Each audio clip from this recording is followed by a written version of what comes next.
Sementara itu pemirsa, tim pengawas haji DPR RI akan melakukan evaluasi total terhadap pelaksanaan ibadah haji tahun ini. Ya, di mana tim WAS DPR RI telah banyak menemukan permasalahan yang dihadapi para jemaah selama melaksanakan rangkaian ibadah haji. Wakil Ketua DPR RI sekaligus anggota tim pengawas Saan Mustafa menegaskan bahwa berbagai temuan dan masukan menjadi tendensi pentingnya revisi regulasi tentang pelaksanaan haji. Untuk itu DPR RI akan segera melakukan rapat evaluasi dengan pemerintah untuk menindaklanjuti berbagai permasalahan selama pelaksanaan ibadah haji yang sangat merugikan para jemaah. Selain evaluasi total, tim pengawas haji DPR juga membuka peluang membentuk panitia khusus untuk mengevaluasi penyelenggaraan haji 2025, di mana pembentukan pansus untuk pendalaman atau penyelidikan atas pelanggaran yang dilakukan pemerintah.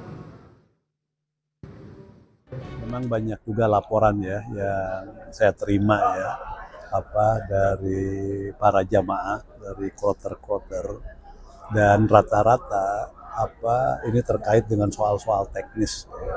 Seperti soal makanan yang mereka tidak terima, baik pada saat diberikan nanti buat di Arafah maupun juga untuk kepentingan makanan yang lainnya yang mendasar kayak buat sarapan dan sebagainya.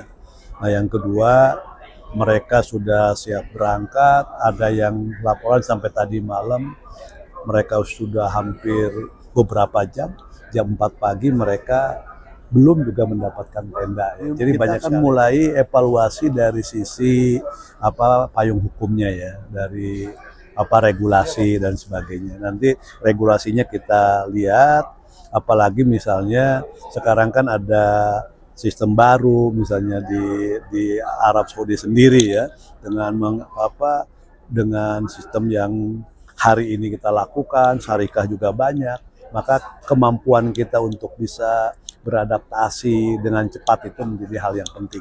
Maka dari sisi regulasi, nanti dari sisi pelaksanaan, sampai dari sisi teknis nanti kita evaluasi. Ya, seiring dimulainya gelombang kepulangan jemaah haji ke tanah air begitu ya, sepertinya evaluasi sudah siap untuk dilakukan baik oleh DPR bersama pemerintah, karena memang sejumlah catatan ini menjadi perhatian begitu ya terkait dengan penyelenggaraan ibadah haji tahun 2025, terutama soal keterlantaran jemaah ya. Kita tahu kemarin ada satu informasi bahwa ada jemaah yang berjalan dari Musdalifah ke Mina begitu ya, kemana kemudian transportasi yang sudah disediakan, bagaimana kemudian pengawasan dan juga pelaksanaan di lapangan. Nah, itu baru satu kasus saja, ternyata juga masih banyak catatan-catatan kecil ataupun catatan yang lainnya yang memang harus segera dievaluasi demi kebaikan penyelenggaraan haji di tahun 2026. Belum lagi kita dengar dari informasi terbaru ada pengurangan kuota dari jemaah haji Indonesia untuk Arab Saudi tahun 2026 mendatang ya. Mungkin ini juga bisa sekaligus mengkonfirmasi dan bagaimana kemudian persiapan hingga akhirnya jemaah lagi-lagi tidak menjadi pihak yang dirugikan lah dalam penyelenggaraan. Ya, kenyamanan dan keselamatan para jemaah itu sangat penting ya, apalagi jemaah dari Indonesia banyak yang lansia ya, jadi